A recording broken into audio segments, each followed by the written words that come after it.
Hello friends, welcome to my channel. मेरा नाम है एडवोकेट शुभेंद्र सिंह और आप देख रहे हैं लीगल फर्म 01। चलिए आइए शुरू कर। देखिए, आज का जो टॉपिक है हमारा वो है सीए से related, CAA, citizenship amendment act 2019। देखिए, हम इसको देखेंगे कि ये क्यों आया, पर्पस क्या था, जबकि ऑलरेडी हमारे पास सिटीजनशिप एक्ट था 1955 का। क्या जरूरत पड़ी कि हमें कुछ नए प्रोविजन लेकर के आने पड़े? क्योंकि अगर किसी को सिटीजनशिप चाहिए भी तो वो सिटीजनशिप एक्ट 1955 में अप्लाई करके वो सिटीजनशिप ले भी सकता है, क्योंकि प्रोसेस वही है। तो देखते हैं क्या जरूरत। देखिए, हम सबको इस पता है, ये हिस्टोरिकल फैक्ट है और आप लोगों ने भी देखा होगा, बहुत सारे न्यूज़पेपर ने भी कवर किया है कि पाकिस्तान में चाहे वो मंदिर हो या चाहे हिंदू हो, मंदिर वो तोड़ देते हैं और हिंदुओं को वो कन्वर्ट कर देते हैं। चाहे वो हिंदू हो, चाहे वो क्रिश्चियन हो, चाहे वो कोई भी हो, जो भी उनके माइनॉरिटीज है पाकिस्तान में, वो आज की डेट पे उनका रेट जो है वो एकदम गिर रहा है, कम होता जा रहा है, क्योंकि वहां पे कन्वर्जन बहुत जोरों शोरों से चल रही है। वही हाल तालिबान में। अभी रिसेंटली एक न्यूज में था कि किसी क्रिश्चियन को जो है फोर्सफुली कन्वर्ट कराया हो। और अगर हम बांग्लादेश के बारे में बात करें तो अभी रिसेंटली जो है अभी सुनने में आया कि बांग्लादेश के लोगों ने बोला कि उनको इंडियन गुड्स जो है वो बॉयकॉट कर। कहीं ना कहीं बांग्लादेश भी पाकिस्तान की राह पे थोड़ा थोड़ा निकल पड़ा है। अगर शेख हसीना जी नहीं होंगी तो मुझे लगता है तब क्या होगा इस देश का और क्या इम्पैक्ट पड़ेगा इंडिया पे, वो भी बहुत अलग होने वाला। तो देखिए, गवर्नमेंट ने, अच्छा उससे पहले एक चीज जो हमें समझने वाली है, जो मैं पढ़ रहा था तो मुझे मुझे मिला था संडे गार्जियन का एक आर्टिकल, जहाँ पे प्रोफेसर अब्दुल बराकत, जो कि ढाका यूनिवर्सिटी के प्रोफेसर है, उनकी एक बुक है the political economy of reforming agriculture land water bodies in Bangladesh. उन्होंने बोला है आने वाले 30 सालों में एक भी हिंदू बांग्लादेश में नहीं बचे। और उनकी रिसर्च ये भी शो करती है कि 11.3 मिलियन हिंदूज जो हैं वो बांग्लादेश छोड़ करके भाग चुके हैं just because of religious persecution. और ये जो टाइम पीरियड है ये 1964 से लेके 2013 तक का टाइम पीरियड है। इस टाइम पीरियड में 11.3 मिलियन लोग वहां से भाग चुके हैं, बहुत बड़ा नंबर। अब की इस प्रोविजन को लेके क्यों आना? तो ये गवर्नमेंट ने बोला कि ऑलरेडी जो है, जो हमारे आसपास के जो कंट्रीज हैं उनमें जो माइनॉरिटी क्लास जो रह रही है, माइनॉरिटी कम्युनिटी जो रह रही है, उनके साथ परसिक्यूशन। गवर्नमेंट ने बोला देखो, अगर वो हिंदू है, अगर वो सिख है, अगर वो बुद्धिस्ट है, अगर वो जैन है, अगर वो पारसी है या फिर वो क्रिश्चियन है, और वो अफगानिस्तान से, बांग्लादेश से या फिर पाकिस्तान से भाग के आया है क्योंकि उसके साथ रिलीजियस परसिक्यूशन हुआ है और वो 31/12/2014 तक आ चुका है इस कंट्री में, उस केस में उस पर्टिकुलर पर्सन को या फिर जितने भी लोग हैं उन लोगों को कभी भी इलीगल माइग्रेंट नहीं बोला जाएगा और वो हकदार होंगे इस पूरे एक्ट में इन प्रोविजन के अंदर सिटीजनशिप को हासिल करने में। मतलब ये इन प्रोविजन के थ्रू जो गवर्नमेंट सीए के अंदर लेकर के आई है, वो इनके थ्रू जो है वो सिटीजनशिप उनको मिल सकती है, क्योंकि प्रोविजन थोड़े रिलैक्स किए गए। तो ये था इसके पीछे का पूरा पर्पस। अब देखते हैं कि जो इन्होंने इलीगल माइग्रेंट जो वर्ड है, देखिए बहुत बड़ा वर्ड है इलीगल माइग्रेंट, जो इन्होंने पूरा का पूरा वर्ड जो है चेंज किया इन लोगों के लिए, इन जो माइनॉरिटीज हैं जिनके साथ रिलीजियस प्रोसिक्यूशन हुआ, ये पूरा इलीगल इमिग्रेंट जो वर्ड है वो पूरा चेंज हुआ है। यहाँ पे गवर्नमेंट ने बोला कि देखिए, पहले जो section 2 sub clause 1 sub clause B में जो इलीगल माइग्रेंट की जो मीनिंग है वो समझ लेते हैं। देखिए, इसमें लिखा हुआ है कि इलीगल माइग्रेंट का मतलब है जिसके पास भी वैलिड पासपोर्ट नहीं है या फिर वैलिड ट्रेवल डॉक्यूमेंट नहीं है, उस केस में अगर वो इंडिया में घुसता है और इंडिया में रहता है तो उस केस में उस आदमी को इलीगल माइग्रेंट की कैटेगरी में डाला जाएगा। या फिर उसके पास वैलिड पासपोर्ट तो है, वैलिड डॉक्यूमेंट भी है, बट एक्सपायर हो चुका है। मतलब ये, अगर आपको 6 महीने का टूरिस्ट पे वीजा मिला है या फिर 6 महीने की अथॉरिटी मिली है आपको एक पर्टिकुलर कंट्री में, इंडिया जैसी कंट्री में रहने की, बट आप 6 महीने एक्सटेंड करके आप उससे ज्यादा रह रहे हो, तो उस केस में आप जो है 6 महीने तो आपके खत्म हो गए, अब 6 महीने के बाद वाला जो टाइम पीरियड आपने शुरू किया है यहाँ पे रहते हुए, उस केस में आपको इलीगल माइग्रेंट हेल्ड कर दिया जाएगा। आपको बोला जाएगा कि आप इलीगल माइग्रेंट, और वो इलीगल माइग्रेंट जो है सीए 2019 का जो प्रोविजंस आए हुए हैं उसके अंदर उस चीज को रिलैक्स किया गया। उन्होंने बोला है कोई भी आदमी, कोई भी ऐसी माइनॉरिटी कम्युनिटी जो पाकिस्तान, बांग्लादेश, अफगानिस्तान से है, जैसे हिंदू, सिख, बुद्धिस्ट, जैन, पारसी या फिर क्रिश्चियन, अगर उनके साथ रिलीजियस परसिक्यूशन हुआ है, वो अगर वहां से भाग के यहाँ आए हैं 31/12/2014 तक है यहाँ पे, तो आ गए यहाँ पे तो उनको सिटीजनशिप मिल सकती है और उनको इलीगल माइग्रेंट नहीं बोला जाएगा, मतलब वो वैलिडली इंडिया के अंदर रह रहे हैं। अब यही इलीगल माइग्रेंट यही सब कुछ नहीं है, ये तो चलिए ठीक है, इलीगल माइग्रेंट जो है उन्होंने उसको चेंज किया, बट अल्टीमेटली जो है सेक्शन 5 और सेक्शन 6 की जो कंडीशन है, सेक्शन 5 की जो कंडीशन है वो फुलफिल होने के बाद ही जो है आपको सिटीजनशिप मिल सकती है इंडिया की, और ये सबसे मैंडेटरी प्रोविजन है जहां पे आपको सिटीजनशिप मिलेगी। देखिए सेक्शन 5 देखते हैं, सेक्शन 5 ऑफ सिटीजनशिप एक्ट 1955। देखिए यहाँ पे क्या है, इस पर्टिकुलर एक्ट में सेक्शन 5 और सेक्शन 6 दो ही सेक्शन सबसे इंपॉर्टेंट है यहाँ पे आप अपनी एप्लीकेशन फाइल करते हो। अभी इसमें बोला है सेक्शन 5 में टफ है, जब आप सेक्शन 5 बोलते हैं citizenship by the way of registration process, जहां पे आप प्रूव करोगे कि आप इंडियन ओरिजिन के हो और आप 7 साल तक इंडिया में रहे हो, या फिर आप इतना ही प्रूव कर दो कि आप इंडियन ओरिजिन के हो। उससे मतलब नहीं आप कहाँ पे रह रहे हो, किसी और कंट्री में हो रहे हो वहां पे, बट अगर आप ये प्रूव कर सकते हो कि आप इंडियन ओरिजिन के हो, अगर आपने प्रूव कर दिया तो वेल एंड गुड। इसको प्रूव करने में ही हालत खराब हो जाती है लोगों की, अगर क्योंकि ऐसे बहुत सारे ऐसे लोग भी हैं जो जैसे क्रिश्चियन है, बुद्धिस्ट है, और ये बहुत सारे कम्युनिटीज भी है जो बहुत अलग अलग जगहों से आई हो, ठीक है, तो उनके पास ये इंडियन ओरिजिन वाला फेवर नहीं होगा ना। उसके लिए क्या हुआ है, उसके लिए गवर्नमेंट ने बोला है कि सेक्शन 6, गवर्नमेंट ने बोला कि सेक्शन 6 सिटीजनशिप बाय नेचुरलाइजेशन, जहां पे गवर्नमेंट ने थर्ड शेड्यूल में उन्होंने अमेंड किया, उन्होंने बोला कि जो 11 साल वहां पे जो टर्म लिखा था कि मिनिमम 11 साल आदमी को रहना पड़ेगा इंडिया में, अब वो उसको कम करके 5 साल कर दिया गया। या तो आप 5 साल इंडिया में रहो या फिर 5 साल आप जो है गवर्नमेंट ऑफ इंडिया के साथ आपने काम किया, प्लस 1 साल और 1 साल वो जहां जैसे मान लीजिए 2025 में मुझे एप्लीकेशन फाइल करनी है सिटीजनशिप, तो मुझे 2024 पूरा इंडिया में रहना पड़ेगा।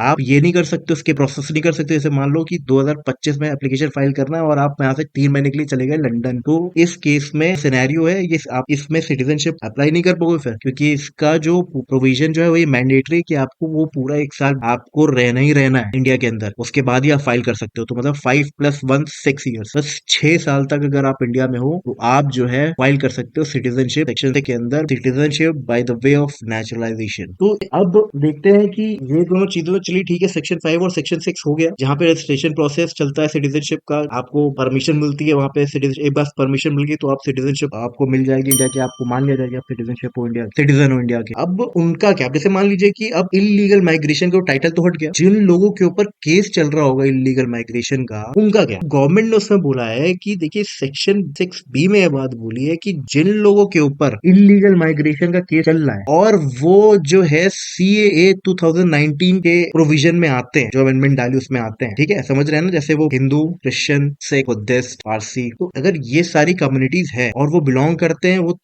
3 कंट्रीज को, वहां से आए हैं, तो उस केस में इलीगल माइग्रेशन का जो केस होगा वो खत्म हो जाएगा, वो नहीं चलेगा। और दूसरी सबसे बड़ी चीज, मान लीजिए आपका केस अभी तक खत्म नहीं हुआ, आपको एप्लीकेशन फाइल करनी है, केस पेंडिंग है कोर्ट में, तो गवर्नमेंट ने प्रिविलेज दे रखी है इस वाले प्रोविजन, इस वाले एक्ट के अंदर जो नया प्रोविजन लेकर के आए, इसमें इन्होंने प्रिविलेज दे रखी है कि जिन लोगों का भी केस पेंडिंग, वो लोग भी जो है एप्लीकेशन फाइल कर सकते हैं और सिटीजनशिप ले सकते हैं, पूरा प्रोसेस फॉलो कर। और दूसरी सबसे बड़ी चीज ये है कि सेक्शन 6B, देखिए ये भी बताया गवर्नमेंट ने कि जो ट्राइबल एरियाज है असम का, मेघालय का, मिजोरम का और त्रिपुरा का, इन जगहों पे, tribal areas of Assam, Meghalaya, Mizoram और त्रिपुरा, इन जगहों पे जो CAA का जो 2019 अमेंडमेंट आया है वो एप्लीकेबल नहीं होगा किसी भी हालत में, ठीक है। अब दूसरी सबसे बड़ी चीज ये आती है कि बहुत लोगों को ये चीज जाननी है, मान लीजिए कि आपने एप्लीकेशन फाइल करी, एप्लीकेशन फाइल करने के बाद आपका रिजेक्शन आ जाता है, अब करें क्या, लोग बोलते हैं यार रिजेक्शन आ गया तो मुझे क्या दोबारा फाइल करना पड़ेगा, पूरा का पूरा प्रोसेस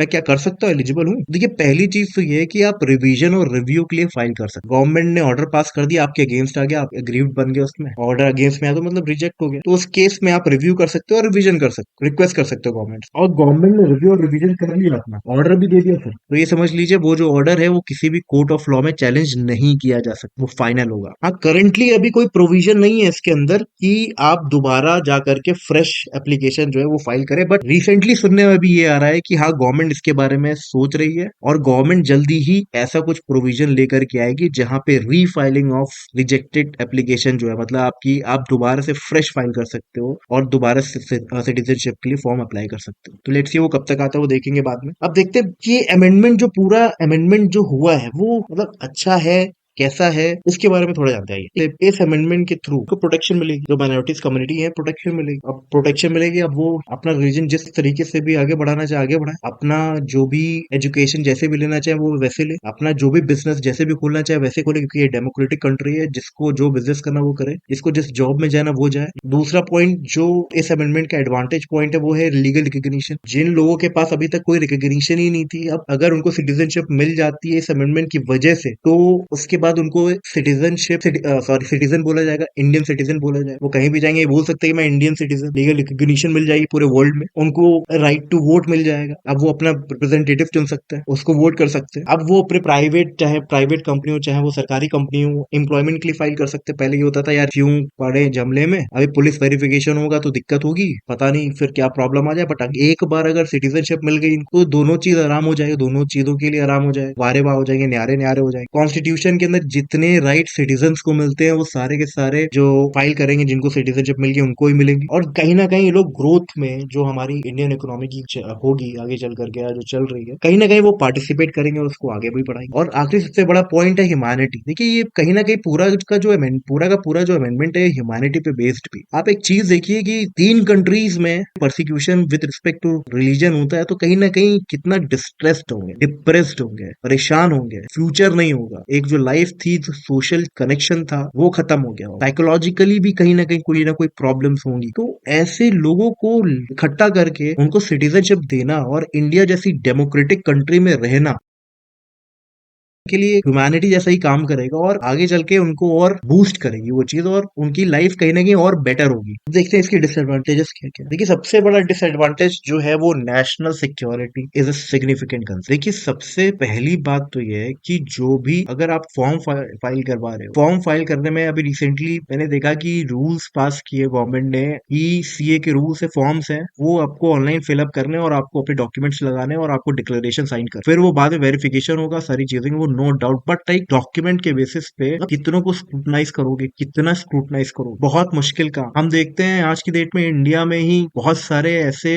लोग होते हैं जो कुछ ना कुछ अटरम सटरम करने के लिए आते हैं, कहीं बॉम्ब प्लांट करने के लिए आएंगे, कोई कुछ करने के लिए आएंगे, और पता नहीं लगता वो कौन है, वो क्रिश्चियन है, हिंदू है, सिख है, कौन है, रिलीजन में एकदम से आ जाए आपको नहीं पता चलता। उनको स्क्रूटनाइज करने के लिए कोई प्रोसेस चाहिए जो इससे बहुत टफ हो, क्योंकि इनको पकड़ना बहुत मुश्किल काम, ये कैसे करें, ये बहुत बड़ा टफ टास्क। तो ये बहुत बड़ा प्रॉब्लम है। अगर आप इस चीज को फेस नहीं कर पा रहे, इस चीज को क्लियर नहीं कर पा रहे हो, तो ये कैसे कैसे आप करोगे नेशनल, एक ये बहुत बड़ा टैग हो जाएगा, ये बहुत बड़ा कंसर्निंग चीज है, क्योंकि लोग तो आते ही चले जाएंगे फिर इस तरीके से। दूसरा सबसे बड़ा पॉइंट है अनएम्प्लॉयमेंट। देखिए अनएम्प्लॉयमेंट आपको पता है इंडिया में इस समय क्या चल रहा है, कुछ सेक्टर बहुत अच्छा सा चल रहा है, कुछ सेक्टर में बहुत अजीब चल रहा है। अनएम्प्लॉयमेंट का ऊपर नीचे वाला हिसाब किताब इंडिया में अभी चल ही रहा है। इंडिया एक डेवलपिंग नेशन है, एम्प्लॉयमेंट का अनएम्प्लॉयमेंट, अनएम्प्लॉयमेंट का एम्प्लॉयमेंट, दोनों ही उसी इसमें चल रहा है। अब आ जाते हैं डिस्ट्रीब्यूशन ऑफ रिसोर्सेज पे। देखिए रिसोर्सेज बहुत लिमिटेड है, ठीक है, बेसिक यूटिलिटीज क्या हो सकता है आगे चल के प्राइस बढ़, पॉपुलेशन आगे चल के धीमे धीमे बढ़ेगी, चीजें अल्टीमेटली जो है धीमे धीमे उनकी महंगाई होनी शुरू होगी, जस्ट बिकॉज क्योंकि आपकी पॉपुलेशन इतनी बड़ी है और आप उसको मैनेज भी नहीं कर पाए, क्योंकि आपके पास इंडस्ट्री उस हिसाब से नहीं होंगी, आपके हिसाब से फैक्ट्रीज नहीं होंगी, बहुत सारी ऐसी चीजें होंगी कि अल्टीमेटली आगे चल करके ये दिक्कत आनी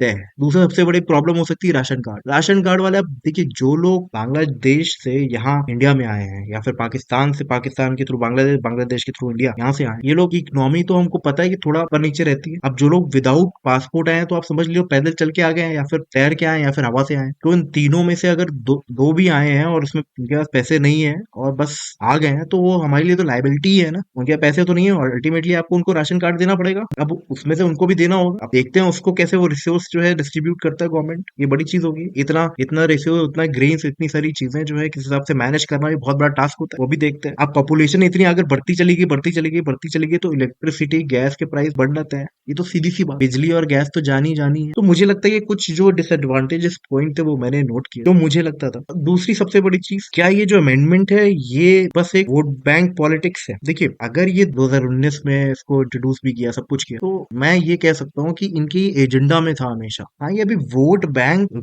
इलेक्शन आ रहे हैं, ये अलग से मुद्दा उठ करके निकल के आया, तो वो एक अलग चीज है, क्योंकि देखिए सीए हमेशा से एक मुद्दा रहा है और वो इनके एजेंडा में पहले से था। अब आप बताइए कि क्या ये वोट बैंक के लिए भी हो सकता? मैं तो कह रहा हूँ कि भाई एजेंडा था, एजेंडा में इंक्लूडेड था, इलेक्शंस आ रहे हैं, हर आदमी अपना काम का वाहवाही लूटना चाहते हो, बाकी जयराम जी की थैंक यू, बहुत बहुत धन्यवाद। प्लीज कमेंट करें, लाइक करें और सब्सक्राइब करें, और कोई क्वेश्चन है तो जरूर पूछें। Thank you very much.